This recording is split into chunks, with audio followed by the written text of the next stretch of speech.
Indonesia dinobatkan sebagai negara dengan tingkat kepuasan pembangunan tertinggi di dunia.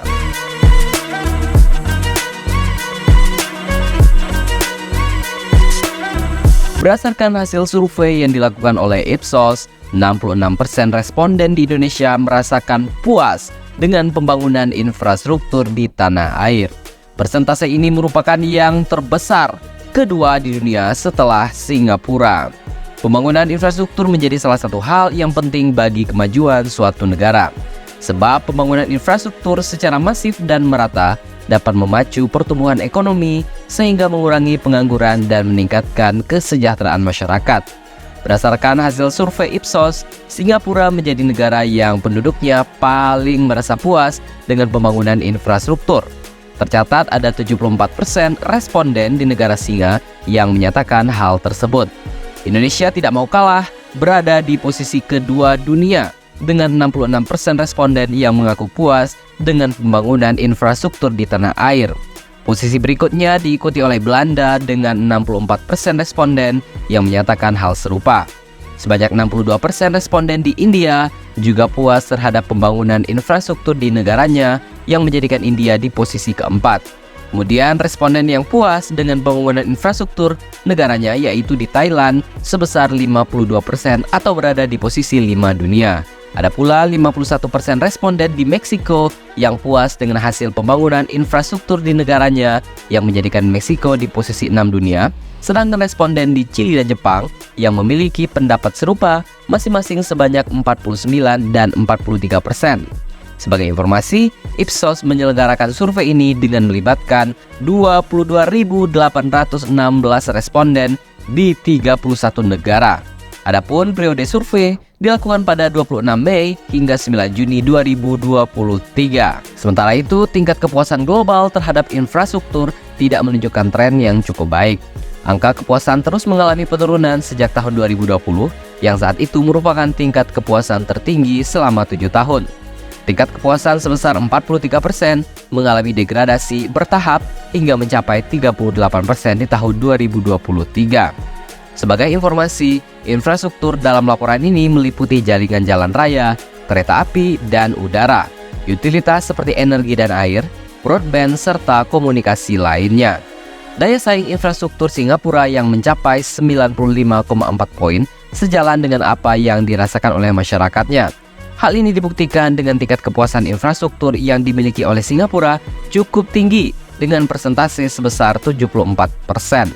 Sektor yang mendominasi kepuasan masyarakat Singapura diantaranya adalah infrastruktur digital, sistem pertahanan banjir, pasokan air dan saluran pembuangan, serta jalan lokal.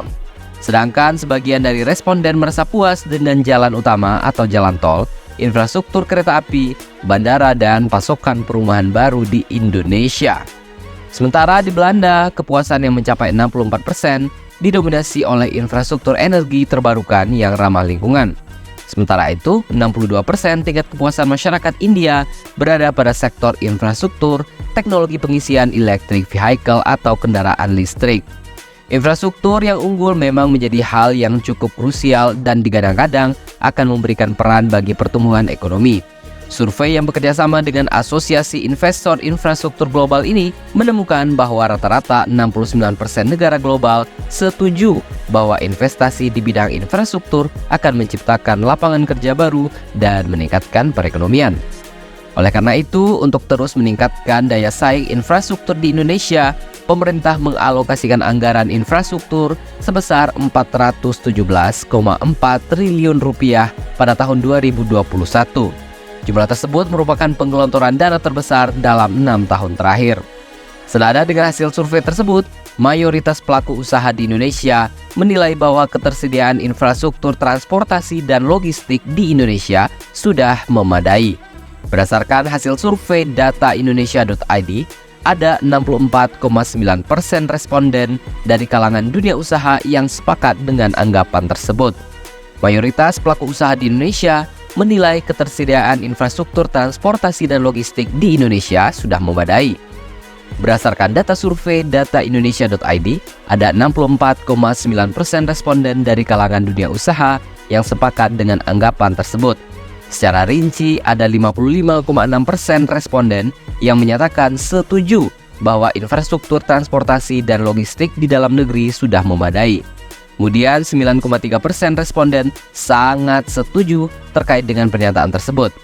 Sementara sebanyak 24,1% responden berpendapat netral tentang memadainya infrastruktur transportasi dan logistik Indonesia. Sementara itu, hanya 11,2% responden yang tidak setuju dengan pernyataan tersebut. Selain soal ketersediaan infrastruktur, mayoritas pelaku usaha menilai pemerintahan Jokowi telah memberikan kemudahan berbisnis dan membuat aturan ketenagakerjaan yang baik. Sebagian besar pelaku usaha juga sepakat dengan kebijakan pemerintahan Jokowi melakukan hilirisasi mineral dan komoditas. Di sisi lain, banyak pelaku usaha yang menganggap penegakan hukum dan pemberantasan korupsi saat ini pemerintah Jokowi belum sesuai harapan. Banyak pula dari mereka yang menganggap pemerintahan Jokowi belum serius melindungi masyarakat dari ancaman kejahatan siber. Mayoritas pelaku usaha juga menganggap upaya pelestarian lingkungan dan pencegahan pencemaran saat pemerintahan Jokowi belum berjalan baik. Kemudian, sebagian besar pelaku usaha menilai kebijakan pemerintahan pusat dan daerah belum selaras. Sebagai informasi, survei terkait evaluasi pemerintahan Jokowi ini dilakukan terhadap 54 pemimpin perusahaan yang bergerak di 12 sektor. Survei dilaksanakan dengan metode purpose sampling pada 9 Juni hingga 9 Juli 2023. Mayoritas pelaku usaha di Indonesia menganggap pemerintahan Jokowi telah berhasil memberikan kemudahan berbisnis.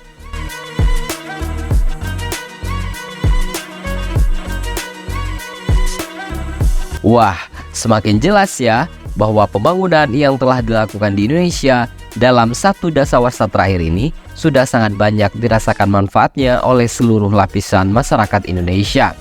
Meskipun sebagian infrastruktur masih belum sepenuhnya selesai dibangun, namun dengan prinsip keberlanjutan, maka infrastruktur yang belum terbangun tersebut, baik yang masuk ke dalam proyek strategis nasional atau PSN, maupun yang non-PSN, lambat laun akan berhasil memberikan efek positif bagi pembangunan Indonesia.